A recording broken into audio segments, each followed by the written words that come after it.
সন্ধ্যা বন্ধুরা, নতুন ভিডিওতে সবাইকে স্বাগত জানাই। কেমন আছো সবাই? আশা করি সবাই ভালো আছো। আজকে তোমাদের মাঝে শেয়ার করছি কুকিং ভিডিও, মশলা পনির। আমি যেভাবে করলাম সেটাই তুলে ধরলাম। এখানে আমি 300 গ্রাম পনির নিয়েছি। পনিরটাকে আমি ভাজি না ভেজেই করি। আলুটাকে ভেজে নিয়েছি, আর এর সঙ্গে দিয়ে এই যে মশলাটা নিয়েছি, ধনে, জিরে, কাঁচা লঙ্কা, আদা, টমেটো পেস্ট করে নিয়েছি। আর এখানে বাদাম, পোস্ত বেটে নিয়েছি, কাজু বাদাম। কড়াইতে তেল দিয়ে দিয়েছি, খুব বেশি তেল দেইনি। তেলের মধ্যে গরম মশলা, শুকনো লঙ্কাটা ফোড়ন দিয়েছি। ফোড়নটা ভালো করে ভাজা হলে তারপরে আমি দিয়ে দিলাম একটু ক্যাপসিকাম। অল্প একটু ক্যাপসিকাম দিয়েছি, কারণ ছেলে খুব একটা পছন্দ করে না, অল্প করেই দিলাম ওই জন্য। ক্যাপসিকামটা ভালো করে ভাজা হয়ে গেলে এখানে যে মশলাটা রেখেছি, ধনে, জিরে, কাঁচা লঙ্কা, আদা, টমেটো পেস্ট দিয়ে দিলাম। এবার এটা একটু ভালো করে কষিয়ে নেব। কষানো হয়ে গেলে তারপর এখানে আবার বেটে রাখা যে কাজু, পোস্ত বেটে রেখেছি সেটা দেব। আর আলুটাকে আমি খুব ভালো করে ভেজে রেখেছি আগে, বেশিরভাগটা সিদ্ধ হয়ে গেছে। এবার মশলাটা কষা হতেই তারপরে আমি এবার দিয়ে দিলাম এই যে পোস্ত, কাজু বাদাম যেটা বেটে রেখেছিলাম সেটা দিয়ে দিলাম। এবার এটার সঙ্গে একটু, খুব বেশি কষার প্রয়োজন নেই, একটু নাড়িয়ে চাড়িয়ে নেব। নিয়ে এখানে আমি আবার একটু কাশ্মীরি লঙ্কার গুঁড়ো দিলাম। হলুদটা ব্যবহার করিনি আমি, ওই আলু ভাজার সঙ্গে একটু দিয়েছিলাম সামান্য, সেই কিন্তু পনিরের সঙ্গে আমি দেব না। পনিরটা আমার একটু সাদা সাদাই ভালো লাগে, যেহেতু মশলা পনির করছি। এখানে হলুদ হলে ভালো লাগবে না। আলুটাও দিয়ে দিলাম। আলুটা দিয়েও একসঙ্গে কষে নেব। সুন্দর করে কষা হয়ে গেলে তারপর এখানে সামান্য পরিমাণ জল দেব, মশলা বাটি ধোয়া জল একটু দিয়ে দেব।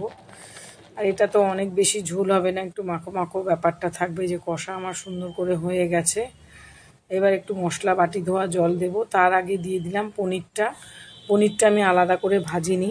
এবার আমি এই মশলার সঙ্গে সুন্দর করে একটু কষে নিচ্ছি। এবার এখানে একটু নুন দিলাম, একটু চিনি দিলাম।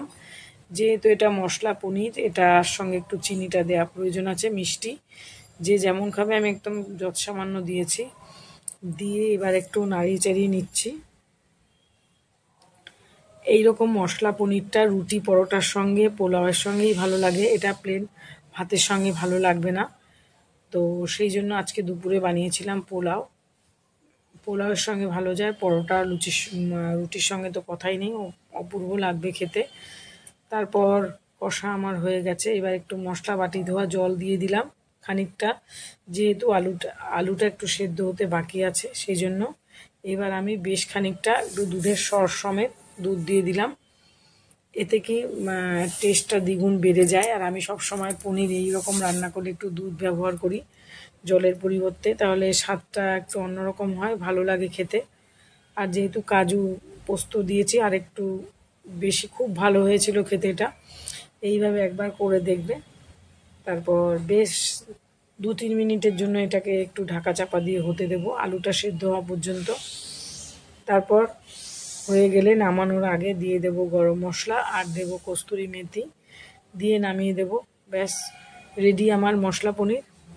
এই যে হয়ে গেছে, এবার আমি নামিয়ে দেব। এই রকমটা করে নামিয়েছি। তো কেমন লাগলো আমার আজকের এই ভিডিও তোমাদের, মশলা পনির? যদি ভালো লেগে থাকে লাইক করে, কমেন্ট করে, ফলো করে পাশে থাকবে। আর যারা একবার করোনি, একবার ট্রাই করে দেখবে, ভীষণ ভালো হয়েছিল খেতে। দিয়ে দিলাম গরম মশলা গুঁড়ো সানরাইজের। আর এবার গ্যাসটা অফ করে দেব। দিয়ে এবার আমি একটা কাঁচা লঙ্কা ফাটিয়ে দিয়েছিলাম, হয়ে যাওয়ার মুহূর্তে কাঁচা লঙ্কাটা দিলে তাহলে সুন্দর, কাঁচা লঙ্কার একটা সুন্দর গন্ধ আছে, সেটা বেশ ভালো লাগে।